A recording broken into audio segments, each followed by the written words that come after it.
Did you know that in just 48 hours after Israel's strike on Iran in June 2025, global oil prices surged by over 30% and stock markets in Asia lost over $500 billion in value?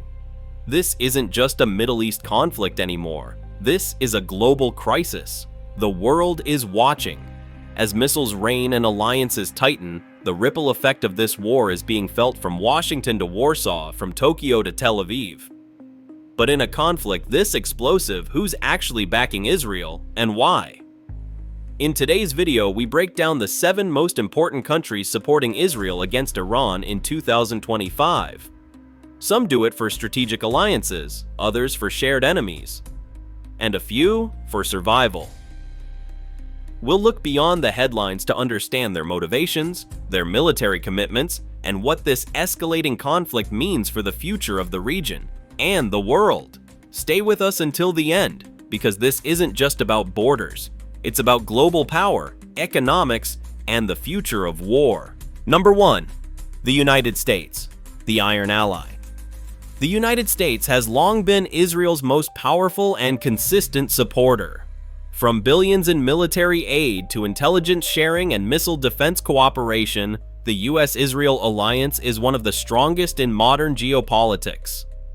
Following Israel's strike on Iran's nuclear facilities, the Biden administration quickly reaffirmed its ironclad commitment to Israel's defense. US Navy ships in the Mediterranean repositioned closer to the conflict zone, while air defense systems were activated in key Israeli cities. More than just military might, Washington brings diplomatic weight. The US has blocked anti-Israel resolutions at the UN, pushed for NATO coordination, and ensured that Israel's narrative stays dominant in Western media coverage.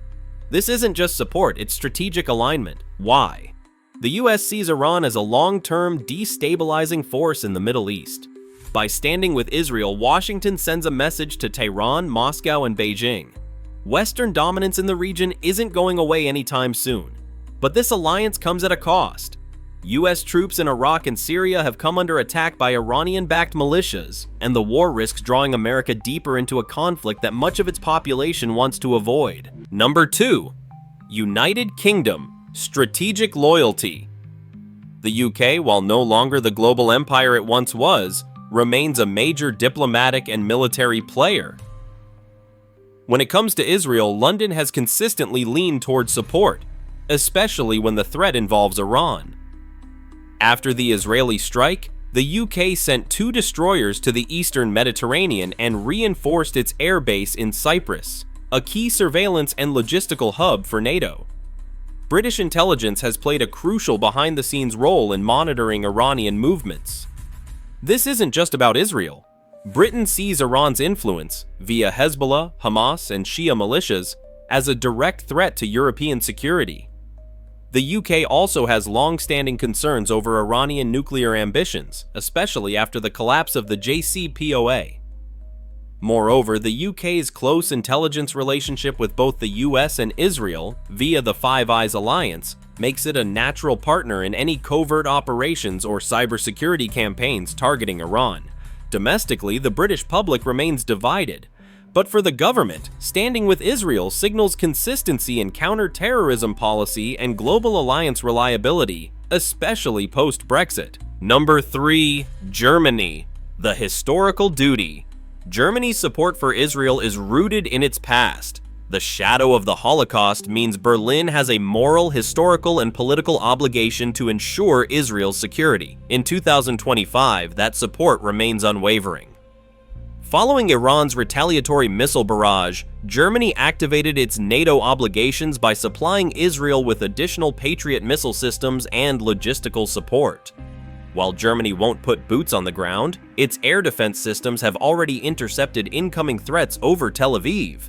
Chancellor Annalena Baerbock emphasized that Germany stands shoulder to shoulder with Israel, echoing sentiments that have guided Berlin's Middle East policy for decades. Even in a Europe weary of war, this stance is not likely to change. Beyond morality, Germany views Iran as a destabilizer in Europe's energy strategy. With Russia already weaponizing energy, Iranian disruptions to Gulf oil exports threaten to plunge Europe deeper into an energy crisis.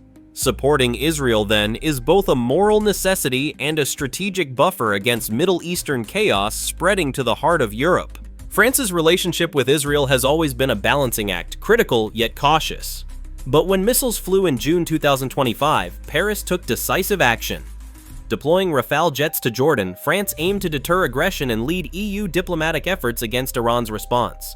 Publicly condemning Tehran's attacks on civilians marked a shift towards stronger support for Israel. Why the change? France is worried about Iranian influence in Lebanon and Syria, where its interests are at stake. A stronger Iran threatens not just Israel, but France's regional presence. President Macron advocates for a two-state solution with teeth, but prioritizes security first. France's support may be quieter than the US or UK's, but it's genuine and growing. In the long run, France is positioning itself as Europe's broker, tough on Iran, supportive of Israel, yet key to future peace talks. While many in France are cautious about deeper involvement in the Middle East, public sentiment is shifting. Images of Israeli civilians fleeing missile strikes resonate, especially among Jewish and Middle Eastern communities in France. Macron's team is careful, aiming to preserve diplomatic leverage in the Arab world while maintaining stability at home. France is not just reacting, it's recalibrating its foreign policy for a world where alliances are complex, but moral clarity is crucial. India's support for Israel is subtle yet strategic. Over the past decade, we've become one of Israel's top defense customers, buying drones, missiles, and cyber defense systems.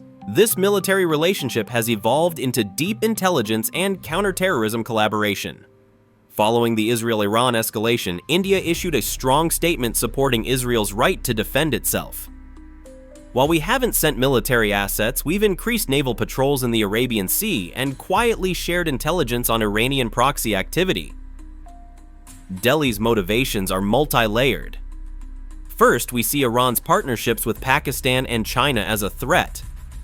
Second, we want stability in the Gulf, where millions of our citizens work and billions in remittances flow home. India values its relationship with the US and Israel, carefully aligning with Western democracies. In a world shifting towards strategic blocs, India balances ties with Tehran. Our support is silent but significant, sending a clear message. We're watching and helping on our own terms. For many Indians, this isn't just geopolitics, it's personal. With over 8 million Indian workers in the Gulf, regional instability threatens livelihoods and families. That human connection shapes Delhi's cautious response. India doesn't take sides lightly, but when safety and economic security are at stake, our quiet moves speak volumes. Behind the scenes, we're playing the long game, keeping strategic friendships intact while ensuring our diaspora's stability. While far from the Middle East, Australia has emerged as a vocal backer of Israel in 2025. After the initial Israeli strikes, Canberra reaffirmed its security alliance with the US and pledged logistical support for Israel's defense operations. Australia's Defense Ministry authorized the use of military satellites for intelligence gathering over Iran and offered its cyber capabilities to help defend Israeli infrastructure from retaliatory cyber attacks. This support aligns with Australia's broader geopolitical shift towards supporting Western democracies in global conflicts. Iran's partnerships with Russia and China are seen by Australia as part of a wider authoritarian alliance threatening the liberal order. Domestically, Australian Jews and Christian Zionist groups have rallied political pressure in support of Israel.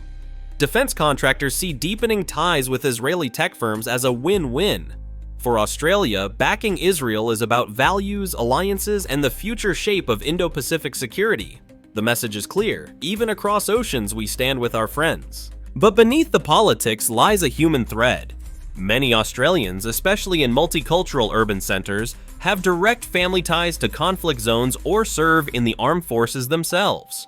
The rising tensions in the Middle East trigger concerns that ripple through Australian households, from worries about loved ones abroad to rising anti-Semitism and Islamophobia at home.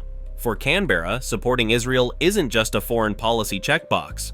It's also about showing its citizens that global instability won't shake its commitment to shared democratic values or domestic cohesion.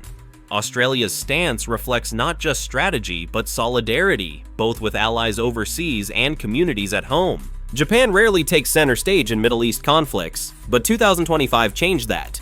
as Iran targeted oil tankers near the Strait of Hormuz, threatening Japanese energy imports. Tokyo had no choice but to act. While avoiding direct military involvement, Japan activated a maritime security coalition with the US and Australia to ensure safe oil passage. It also sent humanitarian aid to Israel and strengthened cyber collaboration with Israeli firms to secure its own infrastructure. Japan's pacifist constitution limits offensive military action, but its role in this conflict is still critical. As a top buyer of Middle East oil and a key US ally, Japan's financial, technological, and logistical support makes it a silent but potent partner. Tokyo is also worried about global supply chain shocks, something it can't afford in a fragile post-COVID, post-Ukraine economy. Supporting Israel indirectly is a way to help stabilize global markets and energy flows. For Japan, it's about economic survival, alliance responsibility, and soft power diplomacy in a world becoming dangerously unstable. This crisis has stirred generational reflection inside Japan. Older citizens recall the oil shocks of the 1970s, while younger generations worry about rising costs and future conflict. The government's careful navigation of support without provocation reflects Japan's long-standing commitment to peace, but also a growing awareness.